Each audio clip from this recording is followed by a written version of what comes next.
Hi, I'm Tom Walsh, and we're here today to talk about the drive concept, which is an opportunity for a quarterback to have a concept where he's working with a couple receivers in the hash area, as well as have a couple of options on the outside for big plays at the same time.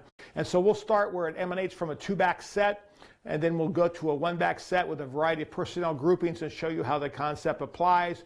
And the reads stay the same regardless of which personnel grouping you put on the field. We'll start with a typical pro formation with a split end who we'll just call the X, a tight end who is the Y, a flanker who is the Z.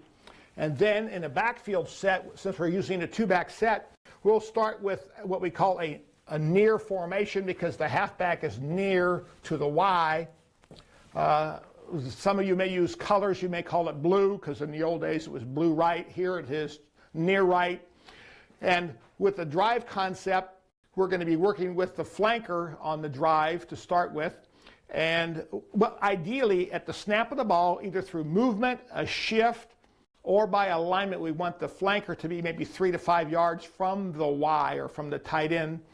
And so what we'll do is before we start with movement package, we'll take him and we're going to teach it where we want him to be at the snap of the ball. And so before we start moving the receiver around, always place him in the position where you want him to be at the snap so he learns from that concept first, and then you can extrapolate and take him and move him around. Now, the flanker drive concept is a shallow cross concept. It has options versus man or zone. But what we're basically trying to do is we're trying to take this flanker receiver, the Z, and put him over the offside tackle box at a depth of about 3 to 5 yards. And so as we bring him through, and then we'll take him, and he has to have a collapsed stem on his release. And so we push him up a couple of steps, and then we're going to bring him underneath the Y. But as we bring him across the formation, he'll be able to feel if it's man or zone as he works through the box. Obviously, if it's man-to-man and linebackers are chasing backs, you're going to see a huge void show up. But as he works across the field and he climbs and he works from shallow to the depth of 3 to 5 yards, he wants to be able to read a zone, and then if it's zone coverage, he'll throttle down, come under control, choke his motor, so to speak, and in this area of the field here, he should come open and find a void in the coverage underneath versus zone. Okay? If it is in a man-to-man situation, and if that corner closes with them as he moves across, of course, it's easier for the quarterback to see it if the corner went a bump and run alignment, but if the cornerback is off and playing like a 1-by-7 rule where he's 7, 8 yards off and about a yard outside, as he closes with them, this corner's coming down in coverage. It helps if the flanker on the drive, because he is going to stay on the move versus man, and he feels this corner collapse and close on him, if he will stick the man, so as he comes across the formation here and he feels this guy driving, just give him a move. One step is a stick type of move up the field, or chatter quickly, then explode and accelerate again so he gains some kind of horizontal separation, because then he has to continue to work across the field versus man-to-man. Okay? And so you have two options there. Versus zone, you're looking for a void in the offside tackle box across the football. Versus man-to-man, and you feel it close on you as you come across. You want to be able to give a chatter your feet or stick the defensive back to be able to make him pause and break his momentum as he closes on you, and then you can accelerate again. Okay, now, the second person involved in the scheme, is the tight end, is going to work with an outside 60 route or an in as he pushes up the field, and he'll get to a depth of 10 to 12 yards. And since the flanker drive is always going to work across the football, the tight end, the Y, whether he's a wide receiver or a typical tight end, knows that he has his side of the formation, where if it's zone, he can just hook it up and find a hole. If it's man-to-man, he has to stay on the move. Okay? So basically, you got the quarterback, when we talk about the whole progression here, is working in the box with the flanker and the tight end. Now, from a two-back set, we need to take both backs, and we're going to work them where they're working away from the direction of the flanker drive. And so we can take this tight end and sit him down in zone, take him in man. Then we can free release this halfback out of the backfield. And two routes for which the halfback usually is given. You have what we call a short corner or a fan route, where he's able to push up outside as a number 3 receiver, and he can break it off at 7 to 8 yards and run the short corner. Or my preference, especially in the red zone, or if I face a team playing a lot of man-to-man coverage where they're playing a lot of bump and run on the Z, is we like to run what we call a swing, or what most people in modern days call a wheel route, where he starts to run the flat, and then he gets outside the numbers and he turns it up and he stays about 5 yards off the sideline. This is a short side of the field package. You would never want to have the ball in the middle of the field or on the far hash and expect the back to run a swing or the wheel route to the wide side of the field. He'll never get there. Okay, then the second back, depending upon your protections as to whether he has dual pickup and slide protection, you're using 2-jet with a slide protection away from the Y, as you're going to put him on the wide route out here. Okay, so you can see what you've done.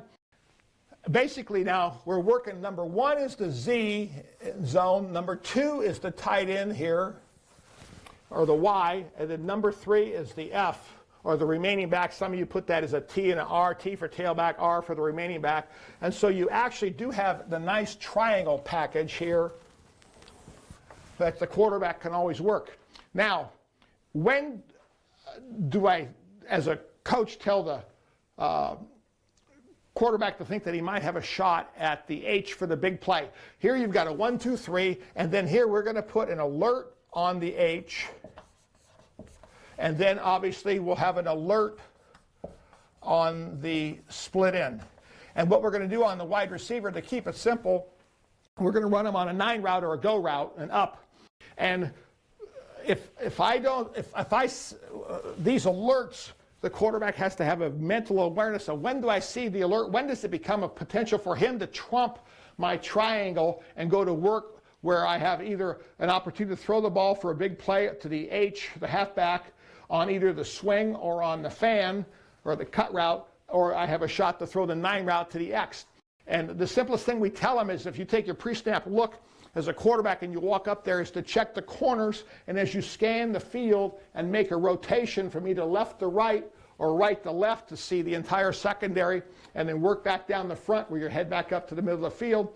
If I get a bump and run corner, I'm starting to think, okay, I've got a shot. If I see a bump and run out here on this guy and no safety goes over the top at the snap, I as a quarterback can then choose, based upon my matchup and based upon the game plan and the coaching that you've given this quarterback, whether I want to take a shot to throw the 9 route to the X out there.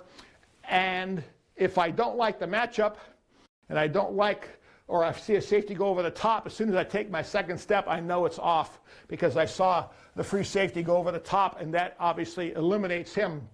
I'm back to my normal triangle.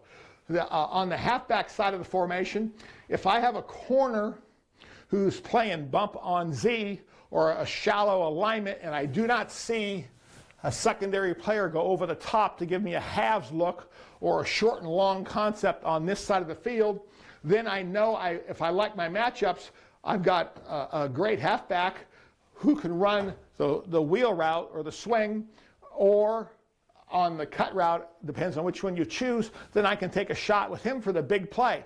If I don't like those matchups, or if the corner's off at 8 or 9 yards and this corner's off at 8 or 9 yards, I'm going to eliminate both of those guys from the snap. So I'm back to my triangle, and with that package right here, working from Z to Y to A, or the B back in this case is the second back out. So that's my package, that's my triangle. And so when I finish my 7-step drop and gather, I've read the defensive coverage, and I'm working 1 to 2 to 3. And the key thing is to be able to move the feet as a quarterback. See as much as you can in your pre-snap alignment from the secondary. See how they move, and then make your determination as where you're going to go. And the key thing, you create situations for your quarterback in practice, is, when do I take a shot? When do I take a shot? When do I have the matchup for the big play? And if those don't present themselves, I can eliminate them, as many possible eliminations before the ball even hits my hands under center. Then I'm back to working my triangle and my 1-2-3 scheme. And then also, based upon the type of protection schemes you have, a lot of people use the flanker as the hot receiver. If they do get, like if you're sliding weak and they're bringing 2 on the strong side, the ball's got to come out because, you got one person with dual pickup and he's got to block 2 people. Well, he'll take the most dangerous, and then the one furthest from the quarterback belongs to the QB, and he's got to get the ball out. And your 2-jet slide protection, your slide protection, a lot of people use the Y as the hot receiver for the quarterback as he's dropping to break off his drop and put the ball in the hands of the Y. But a lot of the West Coast concepts involve the shallow crosses or the drives as the hot receiver for the quarterback.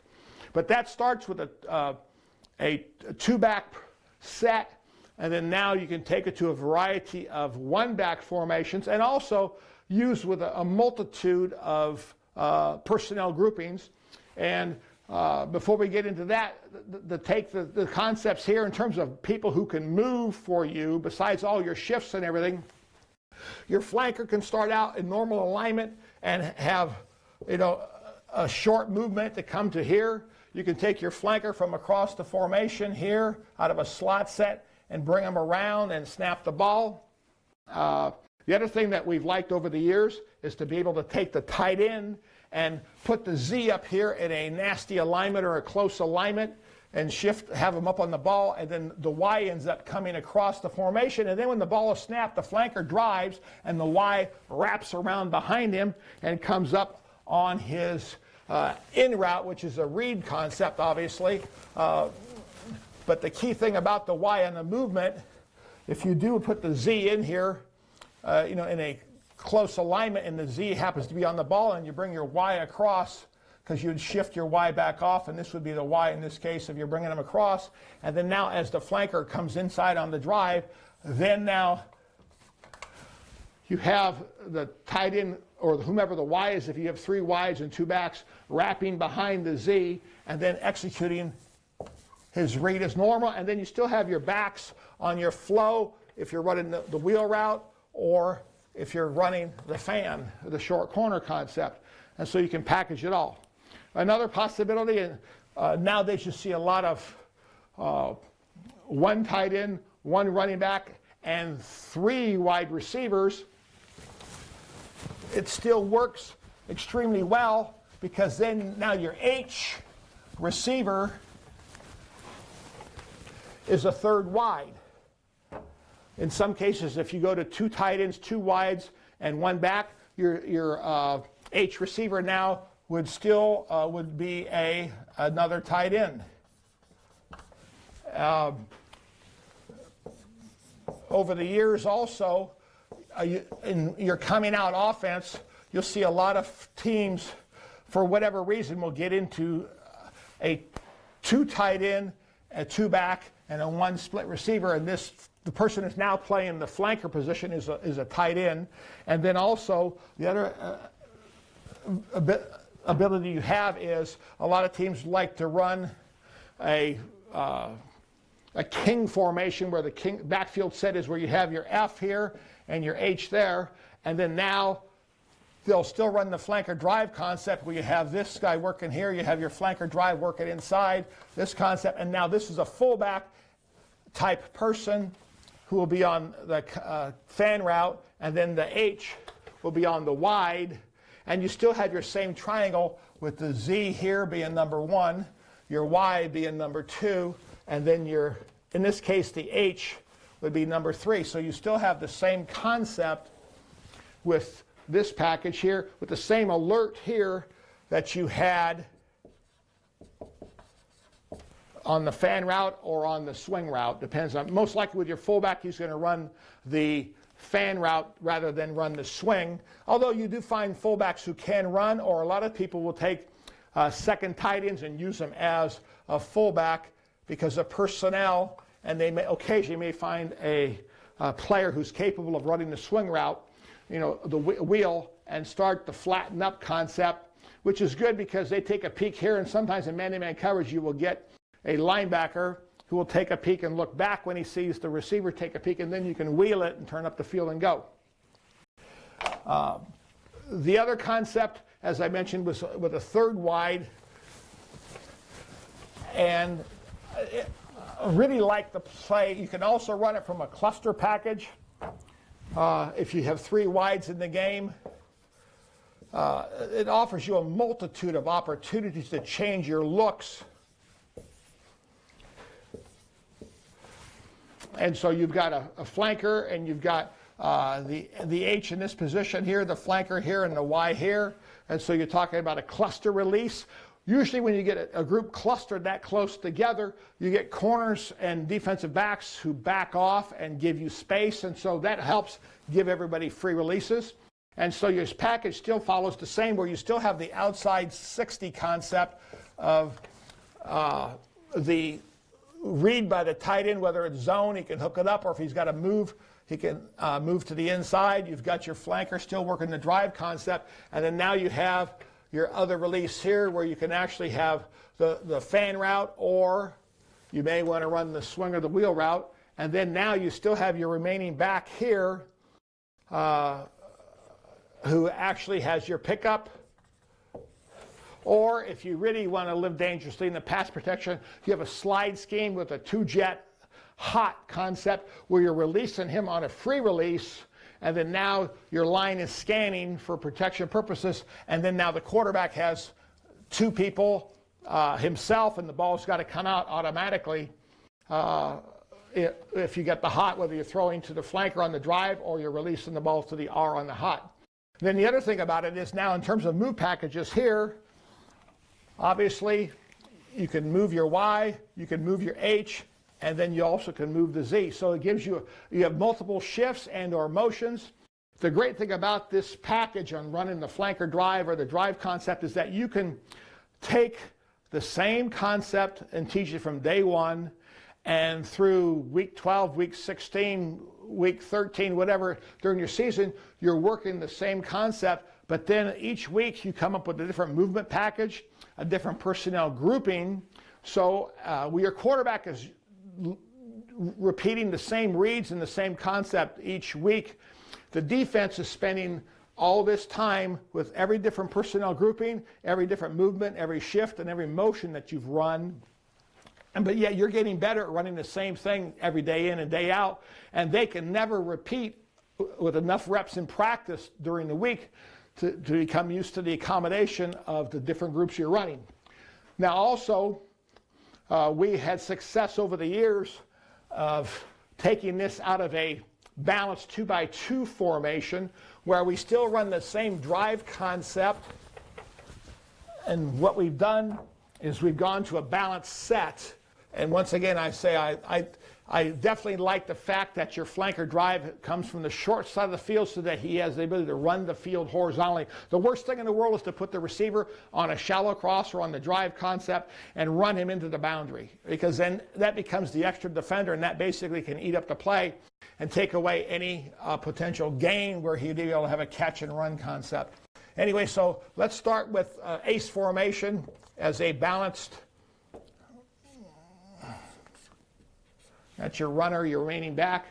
And now you're still going to use, whether it's a shift or a movement, you're still going to run the flanker drive concept and still going to have the same read over here, drive him inside here like this. And based upon your protection packages, you still have your triangle concept 1, 2, and 3 here with these guys. And then now your H over here, to keep the consistent learning, we could run the fan route or the short corner. And the one thing about it is this is to the wide side of the field, and a lot of times you'll gain the advantage where if this is to the boundary, the defenses will put their strong safety and their corner to the wide side of the field. So you now actually are working against a corner and a couple of linebackers on the back side of the formation. And so you've actually, and then now some teams also play a 4 deep concept against it and play 4 quarters, or they're going to play a quarter halves concept, and they would put the cloud side here, because this is the boundary side, on a quarter halves, and they put the quarters to the wide side of the field. And so you can gain a significant advantage in terms of coverage against the quality of the defense against which you're throwing the ball with this flanker drive concept coming from the boundary to the wide side of the field. The other potential about it for the gain after the catch is you're working where rotation on the secondary is away, or if you've got 4 across the board, soft, is then now you have a chance for the run after the catch. And then once again, your movement package now changes, because now I still can move the H, I can still move the Y, I can still move the flanker either by shifts and or movement. And then also you'll see teams that can start from empty formations and take the R wherever they want to place them, and then use pullback movement. We used to use the words Phil and Fred and Hal and Harp, where we're talking about the H, or in this case, we also in other systems have still used the word F for him, for Fred and Phil, and then Hal and Harp. And then you can pull them back from the alignment, and sometimes you'll see some teams will even start with an empty set, quarterback in the shotgun, and then you'll see him come back in motion and bang, the ball is snapped and he's flying off on his wide route. And you can present a myriad of looks with the defense.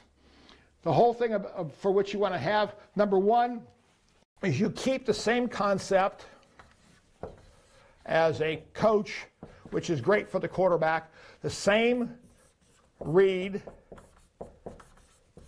and progression,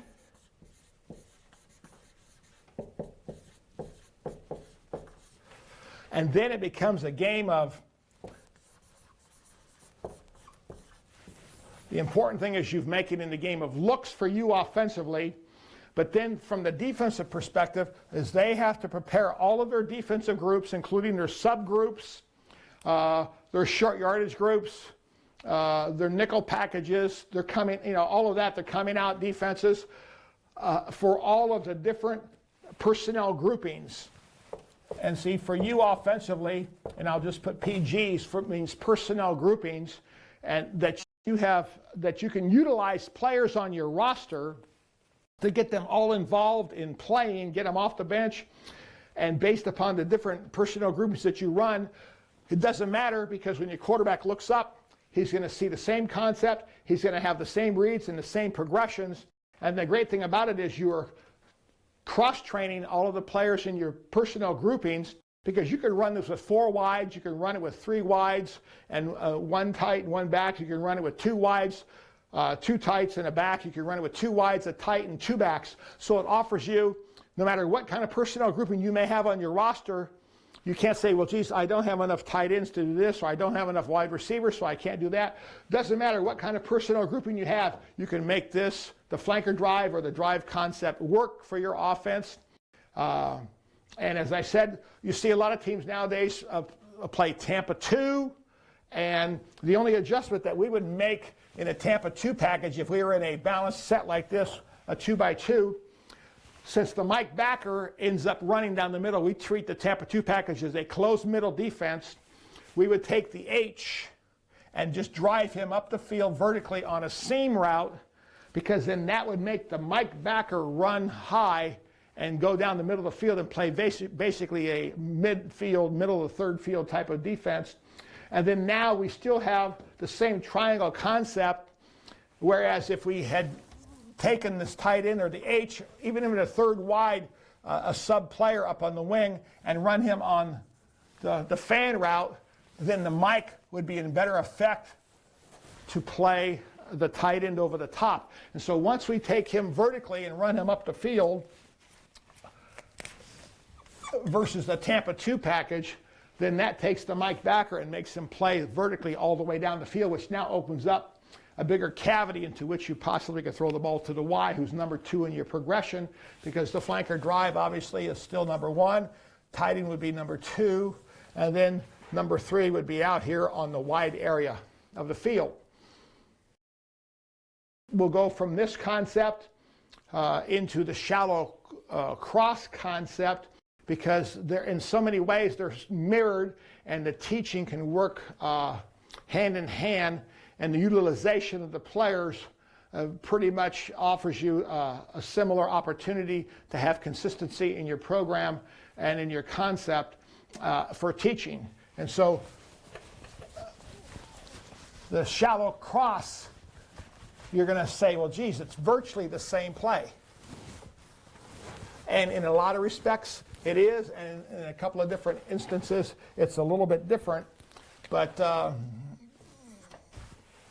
once again, we'll start with a 2-back set and then we'll evolve to the 1-back set.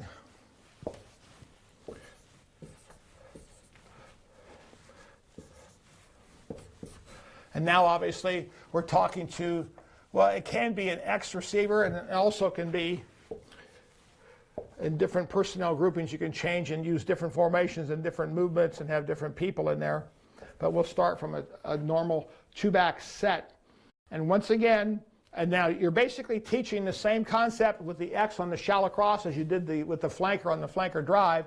And so we always liked him somehow by alignment to be 3 to 5 yards from the weak side tackle. And once again, this is a short side of the field formation. And so we're taking the split in with a collapsed stem. And once again, we're working across the field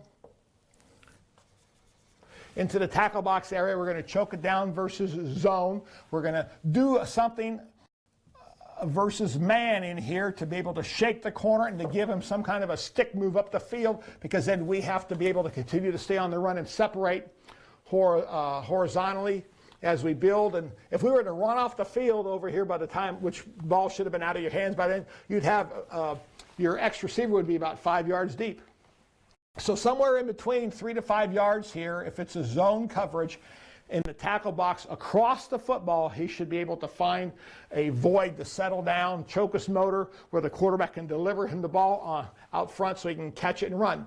Now, back to the Y. Notice when we were running the flanker drive, when the drive was coming from the same side as the Y took the outside 60 route and stayed on his side of the football.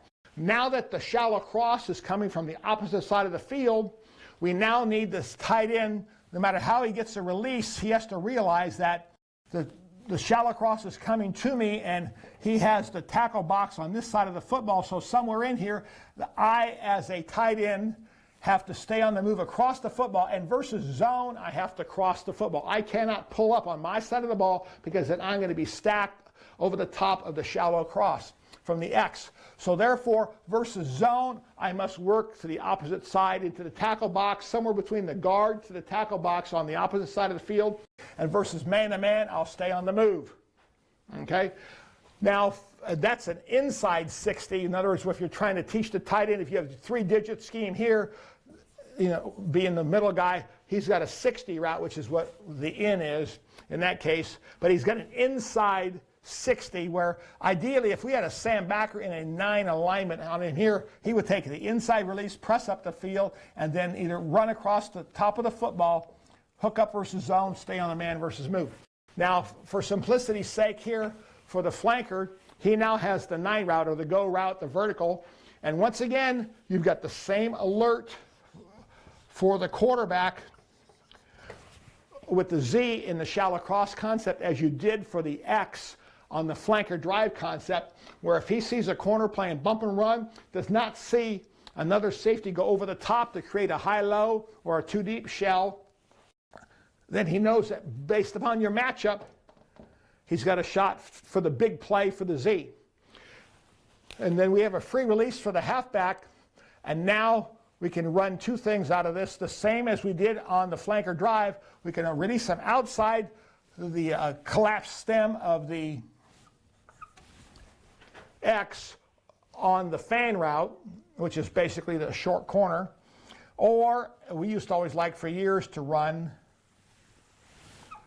to the short side of the field again. It was to the wheel route, or what people call wheel, sometimes people call it a swing, where you start to flatten up, especially down in the red zone, or as I said before, against teams that play a high percentage of man. If you can zero in when the man coverage is coming, or teams that like to play bump and run on the corner, and you get a press corner, and this corner could be off at 8 yards, and the backside corner could be up in press on the X, and if we don't see a safety run over the top, the quarterback knows. It's like that Kmart blue light special.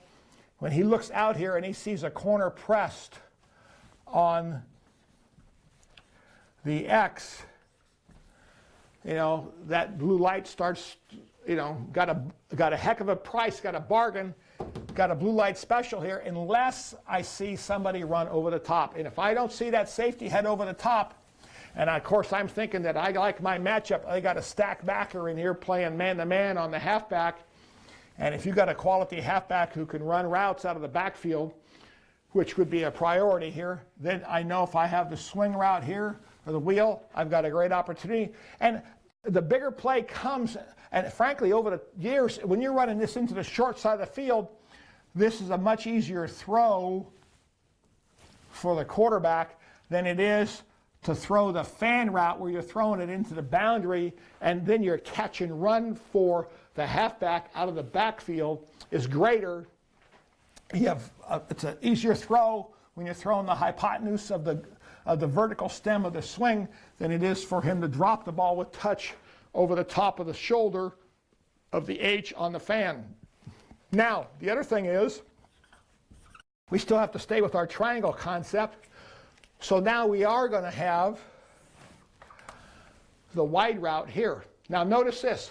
We're back to number 1 is the shallow cross. Number 2 is the 60 route, or the hook versus zone across the ball or stay on the move. And then number 3, we're still working out wide to the remaining back in the triangle. So we're still working from 1 to 2 to 3.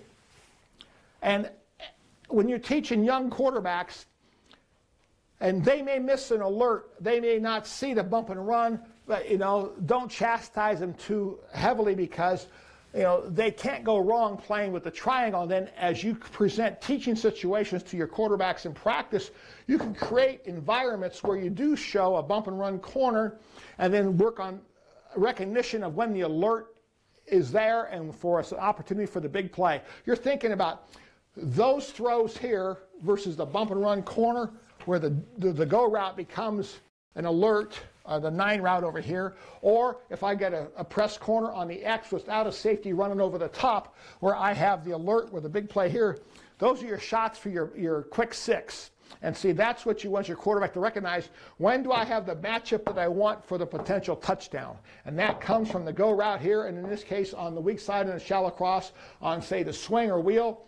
And, you know, a little bit maybe even on the red zone, you've got a shot to throw the fan route into the end zone for a touchdown. You know, this is great from around the 20, 25-yard line. I mean, you still can hit this all day on the swing route for the H coming out of the backfield. And so, once again, we're still working with the same triangle package. You see a lot of teams playing Tampa 2 and cover 2, different types, 4 deep shells all the time. You know, that's great. You may not have the alerts for the big play, but you've got a very high percentage pass for your quarterback working between the X, the Y, and then the F out here on your triangle. And you're still going to be able to move the sticks. It's a great first down drop back. When your quarterback is struggling, you've got to have a couple passes to which you can turn to give him some completions.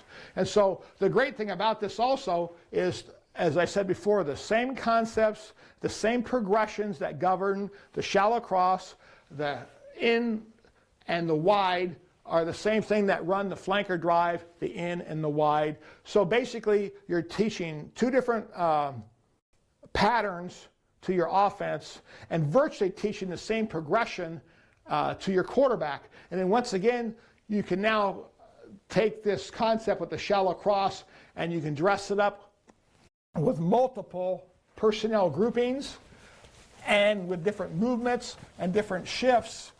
And now all of a sudden, you know, at one point we had like 67 different ways we can call the shallow cross with the different personnel groupings as well as with the different formations. Example, a lot of you all run ace personnel and you run solo as a formation, you know, where you have a single back in the backfield. And see here you would have your X and you got your H and you got your Y and you got your Z and then you got your remaining back. Okay? And then now you still can push him up the field here, run him on the fan route. You've got your X on the shallow cross here. You have your Y on your inside 60 route coming across the formation. Now, think about how many different ways you can move people. I mean, my goodness, you can obviously move him. You can have your X coming across the formation. You can have your X coming in short movement towards the formation. You can shift them. You can also motion and or shift your H. You can motion and or shift the Y. You can start with your Y outside and bring them in. You also can move your Z from across the formation. You can use pullback movement on the R and bring him back into the backfield. You can run this from the shotgun. You know, it depends on what fits with your offense. The key thing is to be able to take an integral pattern, such as the shallow cross or the flanker drive, and say, okay, how does it fit our personnel groupings that are featured with our offense? Those people who run the 1x3 sets where they end up with 3 wide receivers, 1 tight end, and 1 back. You know, everyone likes to run. Some people call it 11 personnel. If you're just balanced here, running the flanker, the shallow cross, I would have the X off the ball and have your H, third wide receiver on the line, because I would want him to clear out first, whether we're running this, and then now he can either be coming in short motion here, he can be coming back from the backside here and wrap around, and then come back across the field like this, come in short movement and get to that point. You can have your receiver align where you want him to, or through a shift and or a motion, bring him to that point where you want him to be when the ball is snapped. And then once again, you have the same package, same protection schemes, same triangle. A very high percentage. When you're throwing the football to these 3 people on the shallow cross, on the in route, whether it's an inside 60 or the outside 60 on the flanker drive or the shallow cross, and into the wide, you should be in the high 70 percentile. I mean, think about this. You're taking a 7-step drop, a fast 7, resetting the feet, reading 1, 2, 3, you know, and you work with the quarterback, and, you know, he goes through the same package, the same progression. The key thing, the toughest thing over the years that we found is educating the wide receivers the difference between man and zone. I've watched so much college tape and in broadcasting as well as evaluation for the drafts. You see wide receivers on the drive concepts, on the shallow cross concept. They are running, as we used to say, like a scalded dog across the formation. They don't realize you've got zone coverage. They don't choke their motor. And then the other key thing is, versus man-to-man coverage, it just drives you crazy. You'd like to see the receiver do something to shake the corner or the cover man to create some quick separation so the quarterback has daylight into which he can throw the football. The worst thing in the world is to have the shallow cross or the flanker drive coming across here, and all of a sudden you've got a corner closing and they're hip to hip, and the corner knows what's coming, but you've got to do something in here with a stick move to shake that guy. Now, the other thing is, and we won't get into that in this package, but you've got several other patterns that play off of the shallow cross or the flanker drive concept. And a lot of you run spot, and you run Reno and other things like that, other buzzwords that go with different packages, where you have the receiver come back out the back door when they're overplaying the flanker drive or the shallow cross concept. So you can have a Z spot or the X spot package where they do revert and come back out. And so you still have the same package, but that's for another day and another subject. But the main thing is to understand with the shallow cross concept, just as you have with the flanker drive, number 1, we're teaching the same concept. Number 2, progression for the quarterback, because that is so key, because it becomes a game of looks for you, teaching the same progression, the same concept, but then yet for the opposition and for the defense, it is a multitude of looks, a multitude of whatever personnel groupings that you have. In other words, the looks being the motion, the shifting, the combination of a motion and a shift, because you can move 2 people, you can move 3 or 4 people, have a multiple shift, and then also have a movement involved. The key thing that is so blessed with using combinations of different looks with the offensive set and different personnel groupings is you're given the defense so many things for which to prepare. The other thing is, every time you have a change of strength in the formation,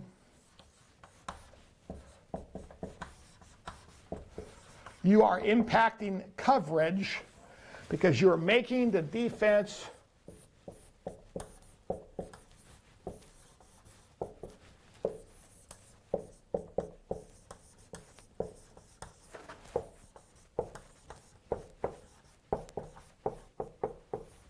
I hope that's spelled correctly. Change all of their responsibilities on the move. And see, that is so key because you're making the defense now have to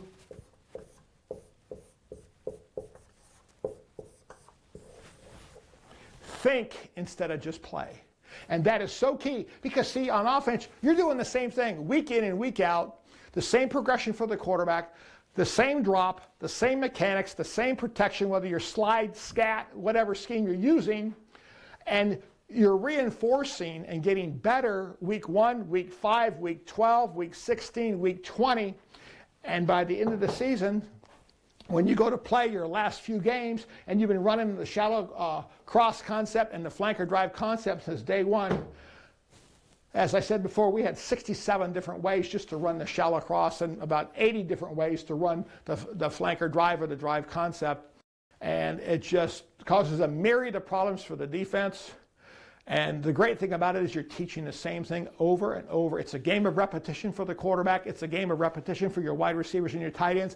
And they can do nothing but improve and get better each week with the repetitions you're running. It's not how many plays you have in your playbook. It's how well you run the plays that you have.